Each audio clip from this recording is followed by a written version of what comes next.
November 1944, Breckinridge County, Kansas. The train rattled to a stop at the remote prairie station. The guards tensed as the doors to the cattle cars opened.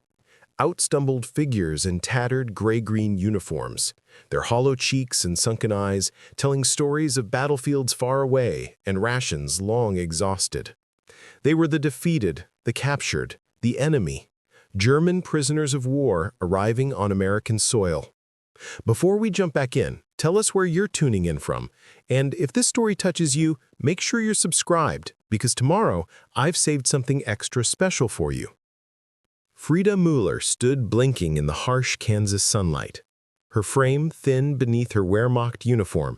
As a military nurse captured during the collapse of German forces in France, she'd expected interrogation, perhaps torture. What she hadn't expected was the white bread sandwich handed to her as she stepped onto the platform. "Eat," the American guard said simply in broken German. She stared at it, suspicious. White bread? In Germany, white flour had disappeared from civilian access nearly 2 years ago. Even military hospitals had been using coarse brown substitutes for months. The sandwich contained a thick slice of ham and real cheese, foods she hadn't seen in quantity since 1942. When photographs of the first German POWs arriving in America reached Berlin in early 1943, Nazi propaganda ministers dismissed them as staged. The images showed prisoners eating at tables laden with meat, fresh vegetables, and fruit. One photograph captured a group of German soldiers sitting in a mess hall with plates holding portions larger than many Germans back home had seen in years. Official party newspapers refused to publish these images, claiming they were American fabrications. These weren't fabrications at all. By November 1944, more than 360,000 German POWs were housed in camps across America, from Florida to Wisconsin, Texas to New York. The U.S. government had committed to following the Geneva Convention to the letter, which mandated that prisoners receive the same rations as American soldiers. This meant each German POW was entitled to over 3,000 calories daily of quality food, more than 3 times what civilians in besieged Germany were surviving on. Frieda took a tentative bite of the sandwich. The bread was impossibly soft, the ham salty and rich. For a moment she forgot about defeat, about the shame of capture, about the comrades lost. The simple pleasure of real food overwhelmed her senses. She hadn't realized how accustomed she'd become to gnawing hunger until it briefly lifted. The guards watched with expressions that puzzled her, not hatred or triumph, but something more complex. Some seemed almost embarrassed by the German POWs' obvious hunger. Others showed satisfaction that they could demonstrate American abundance even to the enemy. A few looked simply indifferent, just doing their job of processing another group of POWs into the massive system America had created to house the captured soldiers of the Third Reich. "Keep moving," the guard said, gesturing toward waiting trucks. "Camp's 20 miles west." The convoy of trucks wound through endless golden wheat fields, a landscape so different from the bombed cities and mud-filled trenches of Europe that it seemed like another planet. Most of the prisoners remained silent, too exhausted or wary to speak. Some slept for the first time in days, lulled by full stomachs and the rhythmic movement of the vehicles. Frieda studied her fellow captives. Infantry soldiers mostly, their uniforms bearing the dust of a dozen European battlefields. Their faces told the story that Nazi propaganda concealed. Germany was losing badly. These men had experienced the reality of American industrial might on the battlefield, just as they were about to experience American agricultural abundance in captivity. Preparing and narrating this story took us a lot of time, so if you are enjoying it, subscribe to our channel. It means a lot to us. Now back to the story. The trucks arrived at Camp Breckinridge as afternoon shadows lengthened across the plains. Double fences topped with barbed wire surrounded simple wooden barracks, guard towers rising at regular intervals. Yet something felt different from the prisoner camps Frieda had seen in Europe. There was space here, almost wastefully so. The compound sprawled across the landscape as if land itself was an American resource too abundant to conserve. Processing was efficient and surprisingly respectful. No one was beaten or screamed at. Names were recorded, personal items cataloged, but often returned. Medical examinations were conducted by American Army doctors who treated the German prisoners with professional detachment rather than contempt. "You're a nurse?" the processing officer asked when he saw Frieda's military designation. She nodded stiffly, expecting punishment. Female prisoners were rare, and she'd heard rumors about their treatment. "Good. We need medical personnel. You'll be assigned to the camp hospital tomorrow." That first night in America, Frieda lay on a simple but clean cot in a small room off the women's barracks set aside for the handful of female German personnel. Outside her window, she could hear the sounds of hundreds of men talking in German, their voices carrying a bewildered tone as they tried to reconcile defeat with the unexpected conditions of their captivity. At 600 hours, a bell rang through the camp. Prisoners lined up outside their barracks for roll call, then proceeded to the mess hall.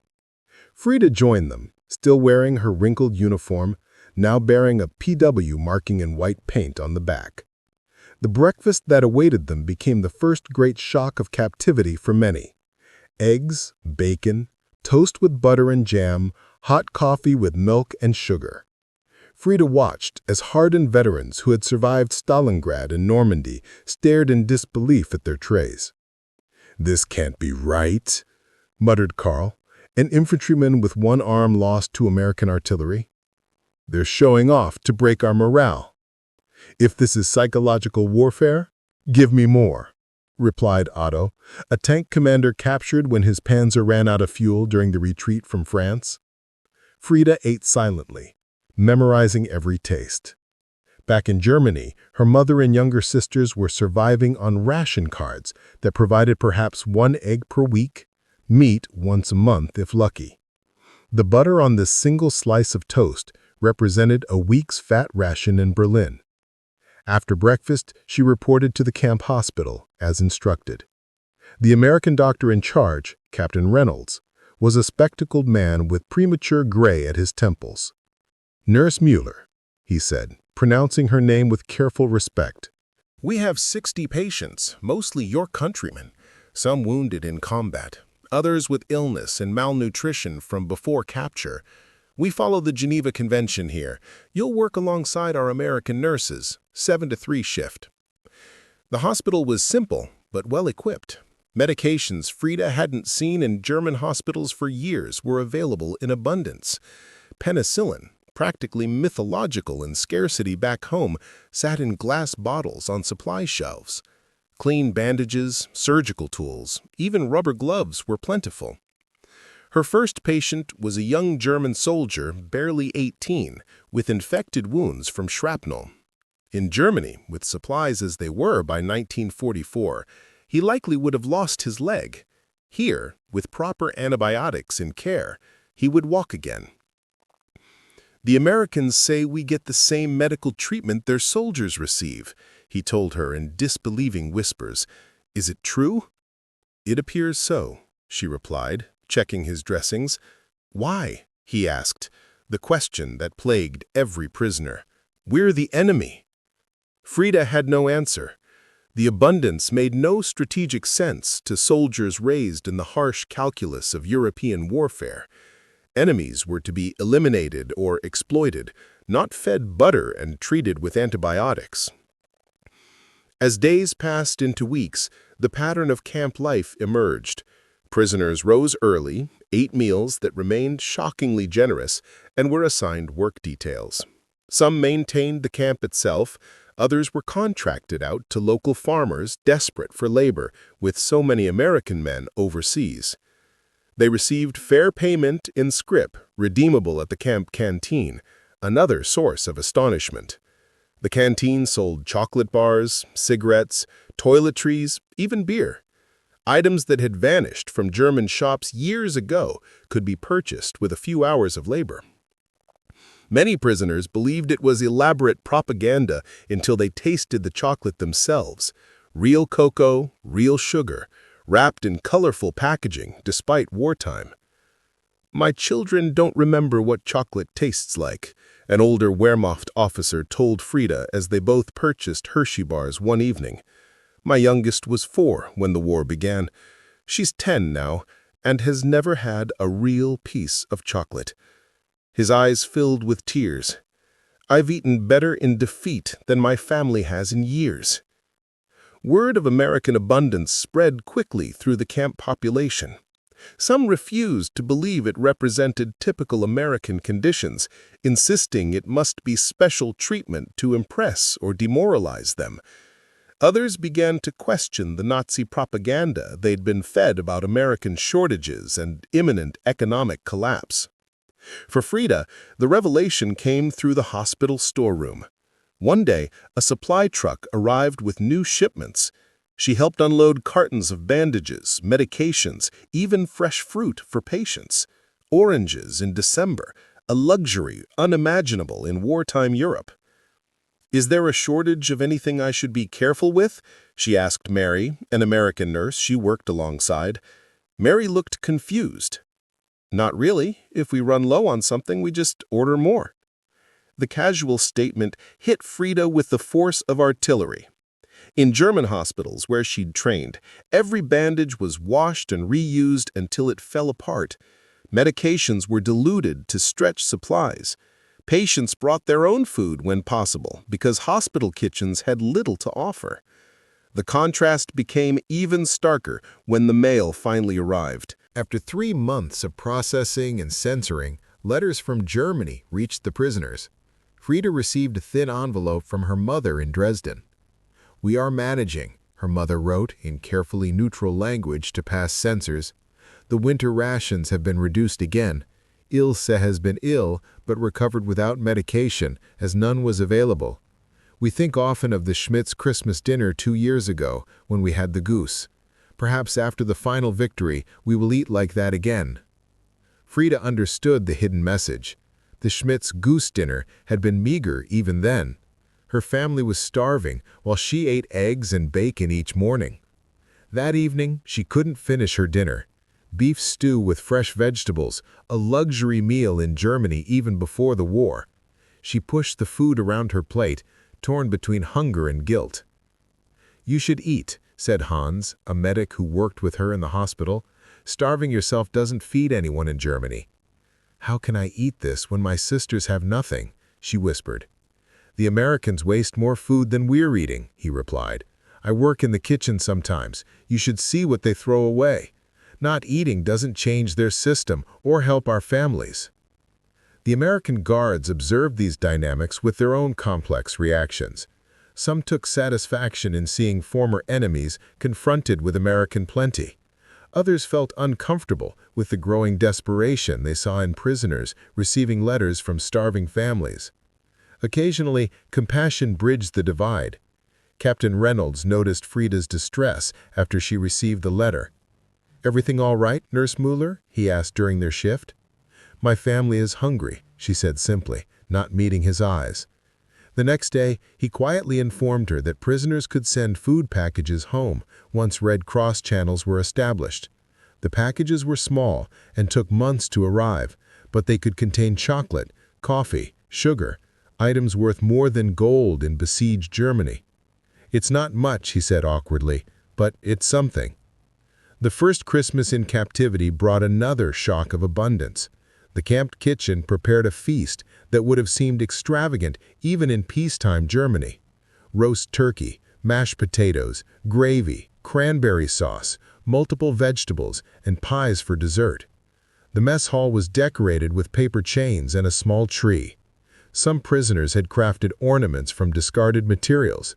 A choir of prisoners sang Stille Nacht, while Americans stood awkwardly at the perimeter, some joining in with the English lyrics they knew. Frieda helped serve dinner to patients too ill to leave the hospital. One elderly soldier wept at the sight of his loaded plate. "I fought in the First War too," he told her as she adjusted his pillows. "We were starving by the end, eating rats in the trenches. I never thought I'd see the enemy feed us like kings while our own people go hungry." The Christmas abundance triggered complex emotions throughout the camp. Some prisoners grew bitter. seeing the contrast between their comfortable captivity and the suffering of their families as cruel psychological torture. Others began questioning everything they'd been told about America, capitalism, and even the Nazi regime that had promised victory while leading Germany to ruin.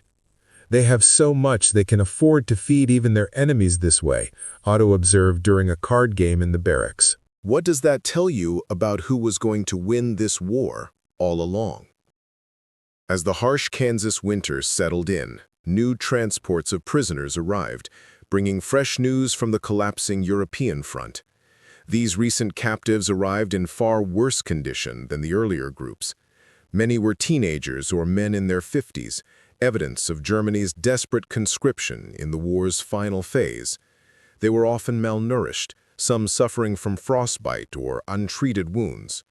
Their reaction to American abundance was even more pronounced. Frieda watched one transport's first meal in the camp. Young boys who looked barely 16 fell upon the food with an animal desperation that silenced the mess hall. When one collapsed in tears after tasting an orange, even the American guards looked away in embarrassment. "They told us Americans were starving because of our U-boats," one newcomer explained to Frieda as she treated his frostbitten feet. "They said your cities were in ruins from our V-2 rockets, that you had no fuel or food. Then we surrender and find," he gestured around the well-heated hospital ward, "this." The contrast between Nazi propaganda and American reality created cognitive dissonance that many prisoners struggled to resolve. Some clung desperately to beliefs in ultimate German victory despite overwhelming evidence. Others underwent profound ideological transformation, questioning everything they had fought for. Arguments broke out in barracks as the camp population divided along these lines. For Frieda, the transformation came gradually through her daily work in the hospital. She observed the American medical staff, their professionalism, their matter-of-fact kindness toward enemy patients, their casual relationship with abundance. Captain Reynolds performed surgeries that saved German limbs and lives with the same care he gave to American soldiers brought from the nearby military hospital. One day, a shipment of new medications arrived, cutting-edge sulfa drugs that Frieda had only read about in medical journals. "These are for your patients," Reynolds told her, showing her how to administer the proper dosage, "the same as we use for our men." "I don't understand," she finally admitted. "Why treat us this way? We're the enemy. This makes no strategic sense." Captain Reynolds considered her question carefully. "We're fighting Nazism, not the German people," he said. "At least that's the official line. But honestly, we can afford to. America has more food, more medicine, more of everything than we know what to do with.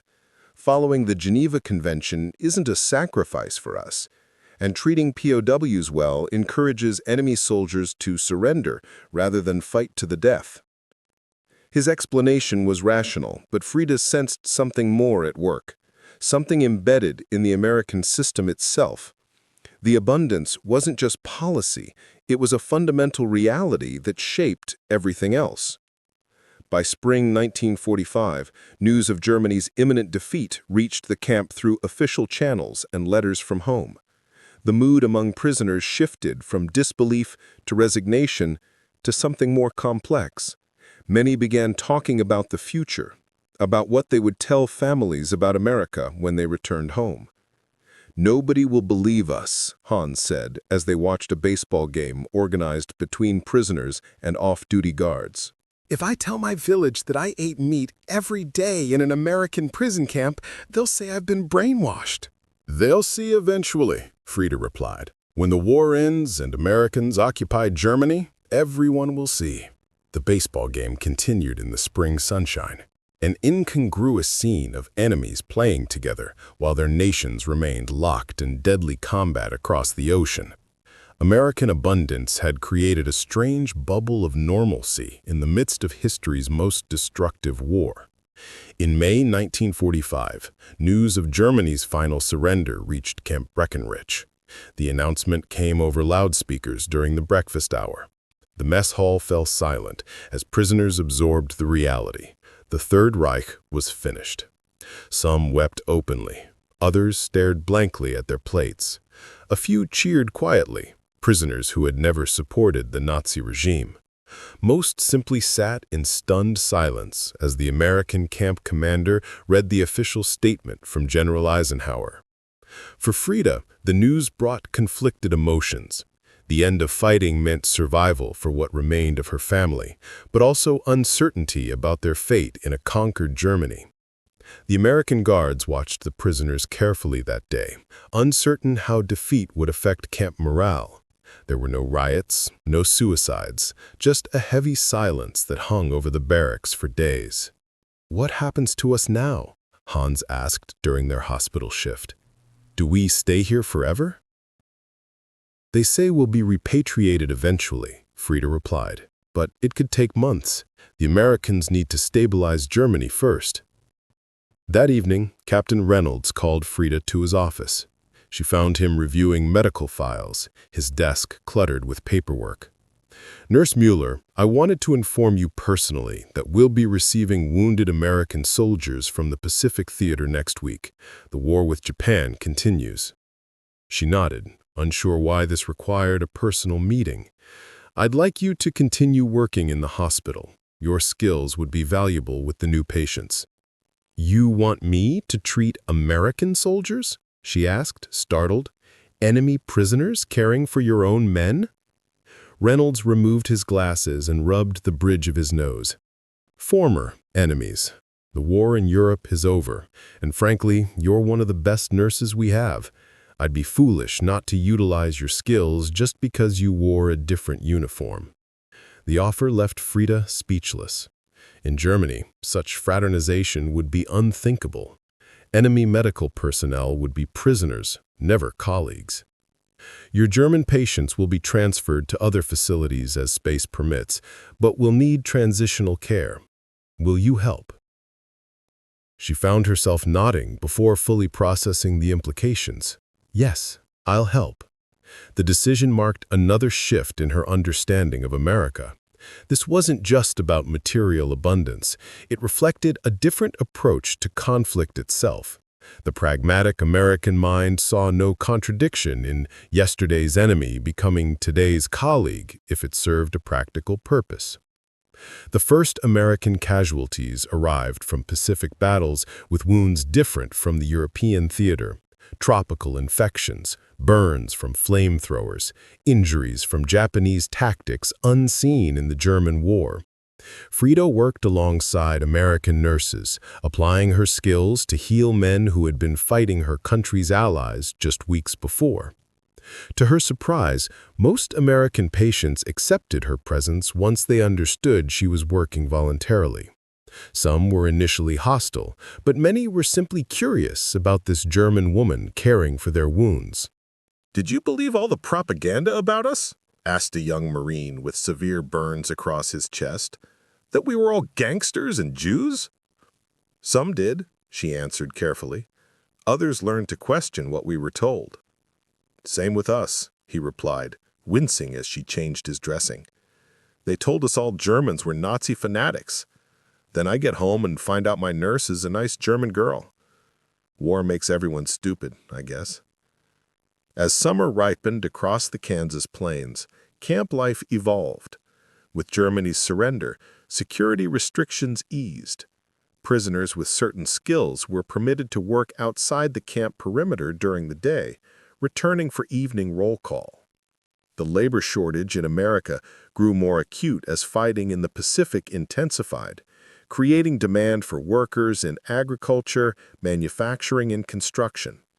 Frieda continued working in the hospital, but other prisoners were transported daily to farms, factories, and workshops in surrounding counties. They returned with stories of America that seemed impossible to those who remained within the camp. "The farmers live like nobility," reported Otto after harvesting wheat on a nearby farm. "Their houses have electricity, running water, mechanical refrigerators." The farmer's wife apologized because their automobile is 7 years old. They can't get a new one until war production ends. "The factory paid me 70 cents an hour," declared another prisoner who worked making agricultural equipment.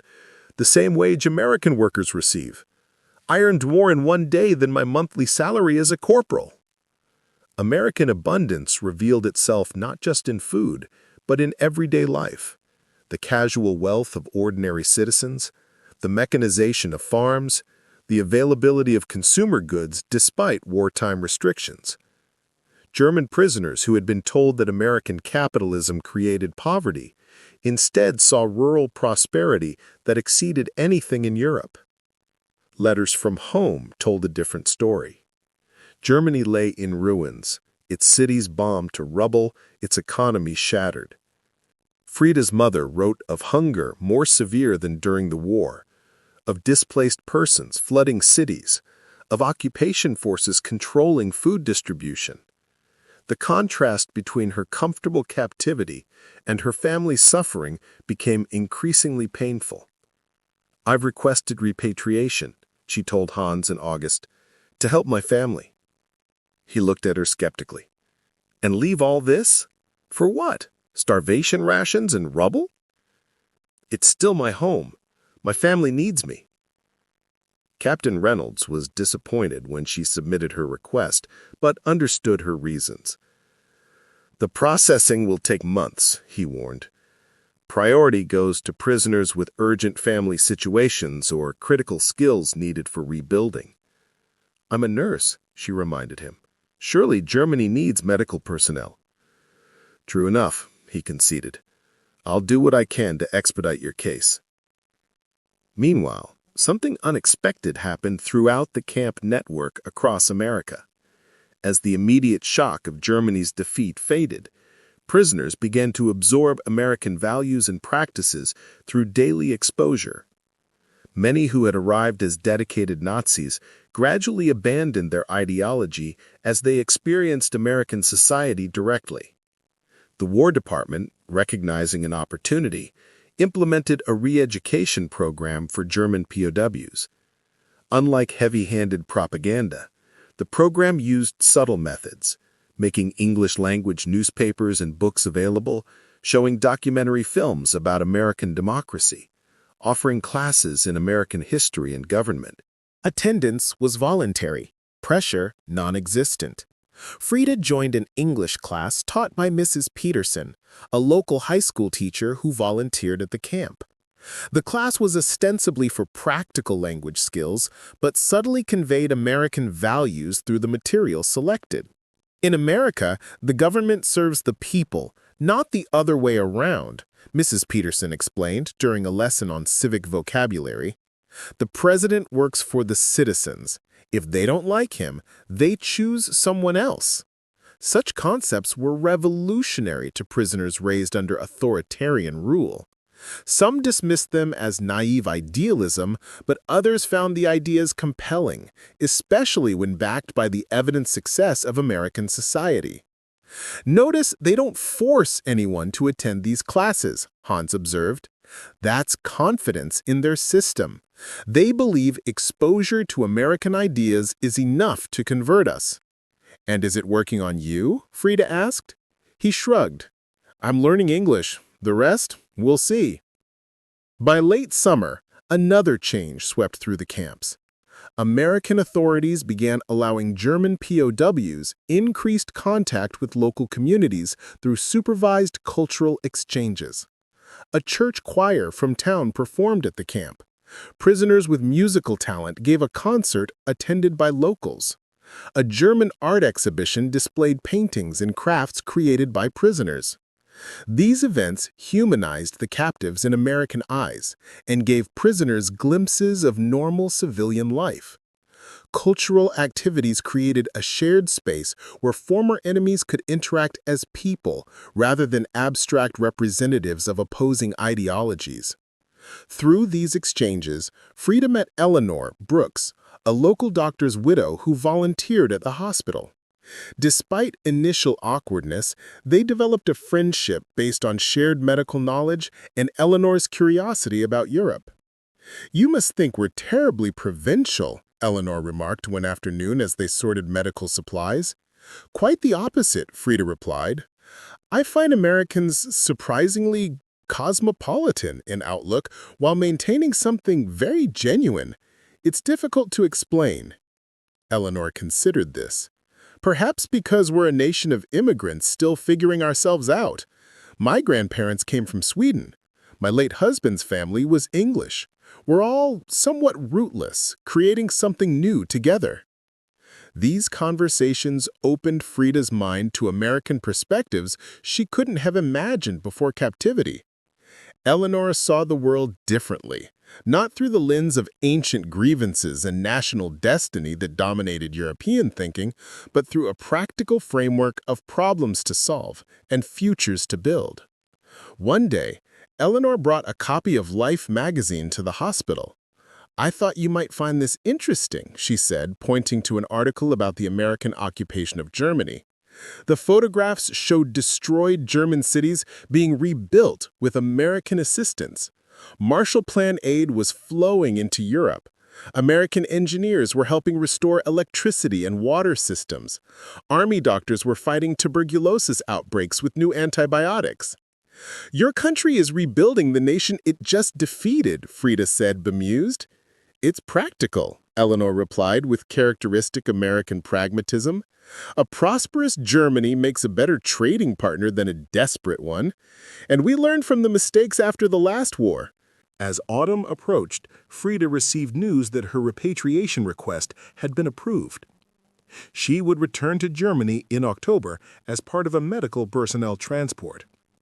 The news brought mixed emotions: joy at rejoining her family, anxiety about conditions she would face, and unexpected sadness about leaving the life she had built in captivity. Captain Reynolds organized a small farewell gathering in the hospital staff room. American nurses and doctors she had worked alongside for months brought gifts: coffee, chocolate, canned goods to take home to her family. Eleanor gave her a medical reference book and a fountain pen. "You'll write when you're settled?" Eleanor asked. "If postal service is restored," Frieda promised, "though I don't know when that will be." Reynolds presented her with a letter of recommendation on official U.S. Army Medical Corps stationery. "This might help you find a position in the American occupation zone," he explained. "They need medical personnel who can work with both populations." The night before her departure, Frieda walked the perimeter of the camp one last time.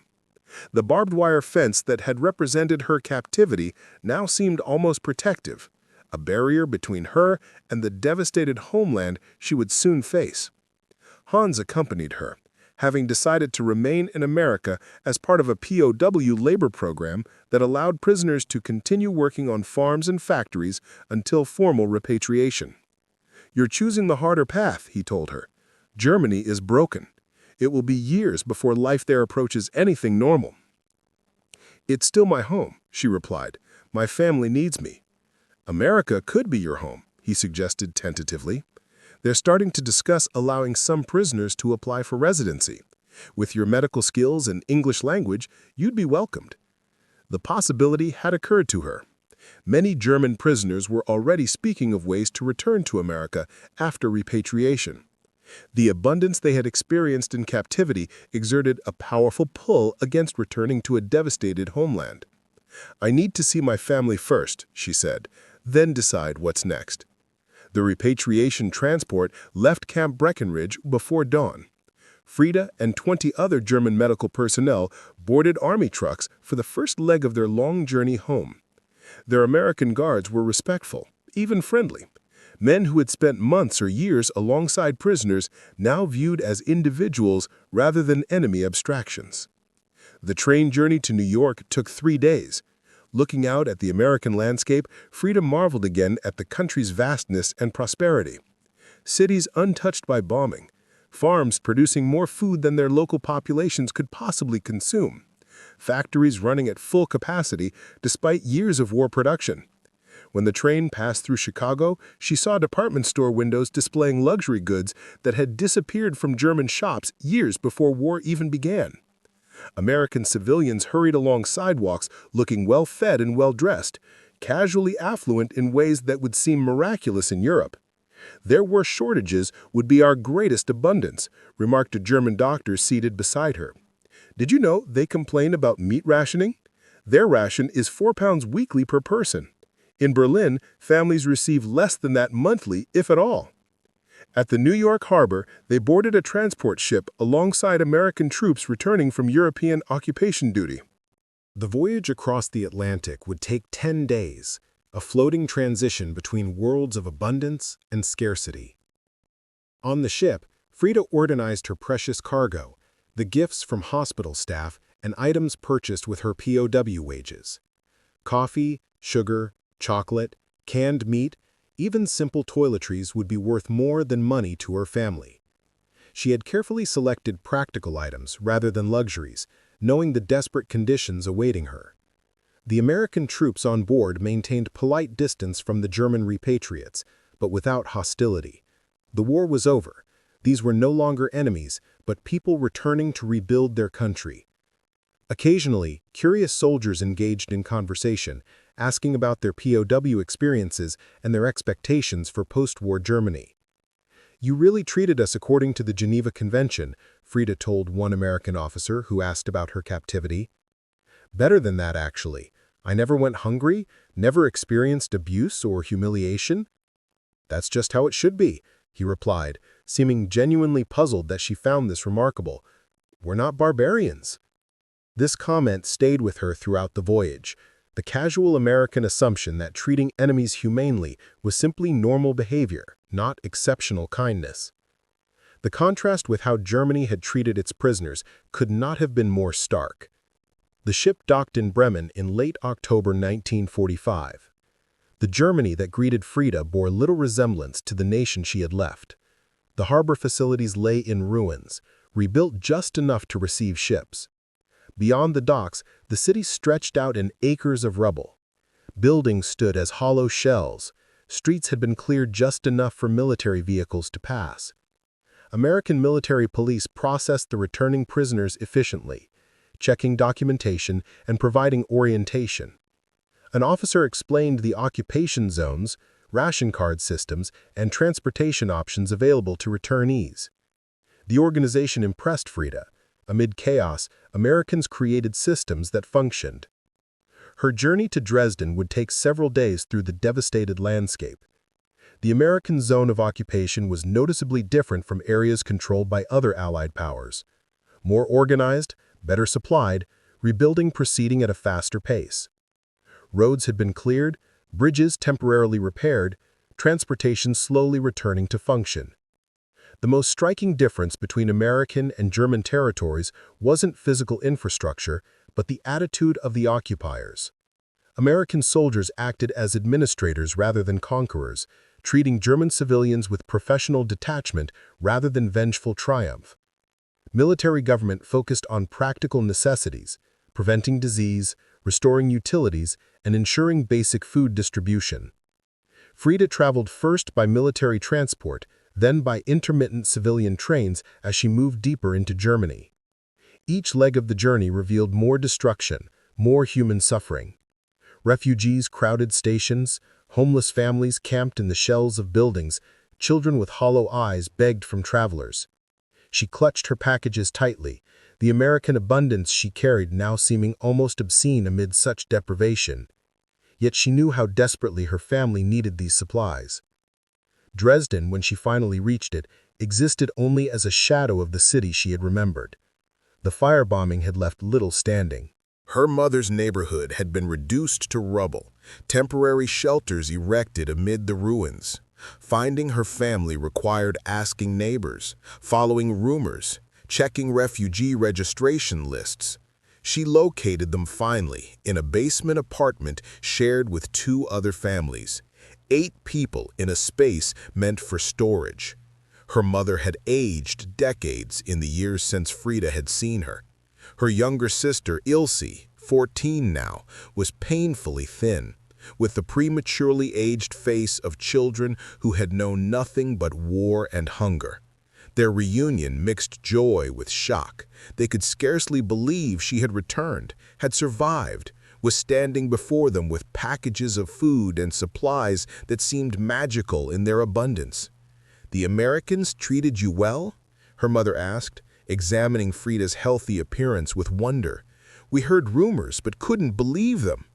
"Better than well," Frieda confirmed, unpacking coffee and chocolate that brought tears to Ilse's eyes.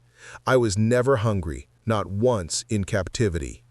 That night, as the family shared a meal enriched by American canned meat, the first protein they had tasted in weeks, Frieda began to understand the true meaning of the abundance she had experienced. "The camp was so primitive by American standards," she explained, "yet better than what most Germans have now. They fed us well, not because they had to, but because they could. Their system produces so much that even enemies can be treated generously without hardship." In the months that followed, Frieda worked in a Dresden hospital, struggling with shortages of everything from antibiotics to bandages. The contrast with the American military hospital was stark. She saved lives through improvisation and determination rather than technology and abundance. American aid slowly began to improve conditions. The Marshall Plan brought food, medicine, industrial equipment. German factories reopened under American supervision.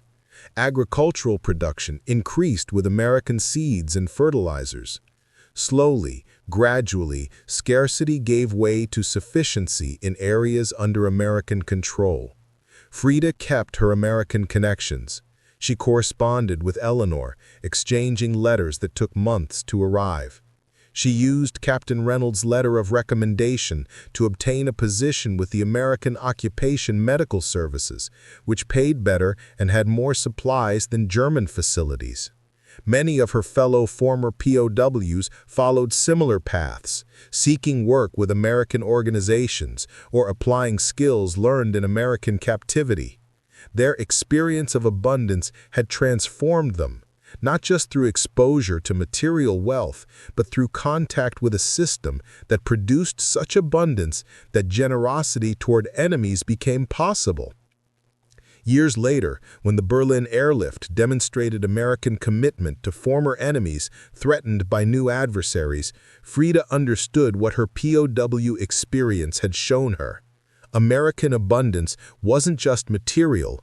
It extended to confidence, to pragmatism, to the fundamental belief that prosperity could be created rather than merely contested.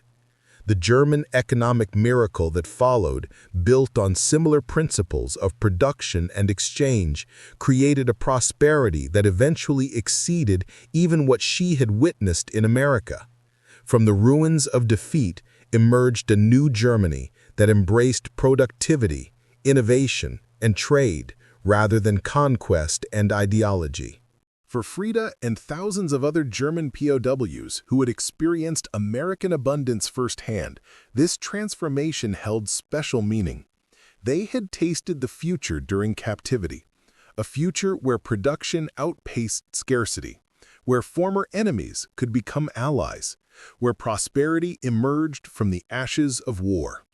The starving soldiers who had stepped from cattle cars in Kansas returned to rebuild Germany with new understanding of what was possible. The abundance they had witnessed wasn't just American, it was human potential unleashed by systems that rewarded production rather than destruction, cooperation rather than conquest. Up next, you've got two more standout stories right on your screen. If this one hit the mark, you won't want to pass these up. Just click and check them out. And don't forget to subscribe and turn on the notification bell so you don't miss any upload from us.